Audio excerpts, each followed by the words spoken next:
तुम्ही कधी खेकड्याच्या पोटातली पिल्ले पाहिले आहेत का? जय शिवराय मित्रांनो, मी राहुल. स्वागत आहे तुमचं आपल्या नवीन व्लॉगमध्ये.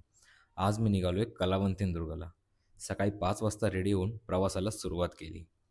पनवेल, शेडूंग फाट्यावरून धुक्यामध्ये लपलेल्या या सह्याद्रीचे व्ह्यू एन्जॉय करत ठाकूरवाड्यातील पार्किंग एरियामध्ये पोहोचलो आणि ट्रेकिंगला सुरुवात केली.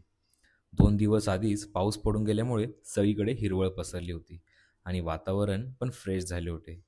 वाटेतच या नैसर्गिक झुल्यावर थोडा वेळ आराम करून गणपती बाप्पा आणि मारुती रायाचं दर्शन घेऊन प्रबळ माचीवर पोहोचलो. इथून धुक्यामध्ये लपलेल्या या कलावंती दुर्गाचा व्ह्यू खरंच बघण्यासारखाच होता. हे कलावंतींचे रूप बघून स्वतःला मोटिवेट करून पुढच्या चढाईला सुरुवात केली आणि त्या थरारक असलेल्या पायरी मार्गावर येऊन पोहोचलो.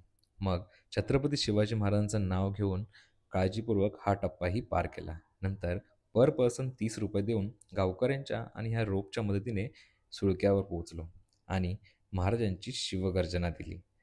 बाजूलाच असलेले खेकडे पकडत होतो तेव्हाच एका खेकड्याच्या पोटात अक्षरशः आम्हाला पिल्ले बघायला भेटली. नंतर सह्याद्रीच्या या धुक्यांचे खेळ बघत बसलो. याचा डिटेल व्हिडिओ बघायचा असेल तर आपल्या यूट्यूब चॅनलला एकदा व्हिजिट करा आणि व्हिडिओ आवडले असेल तर आपल्या चॅनलला सबस्क्राईब देखील करा. जय शिवराय.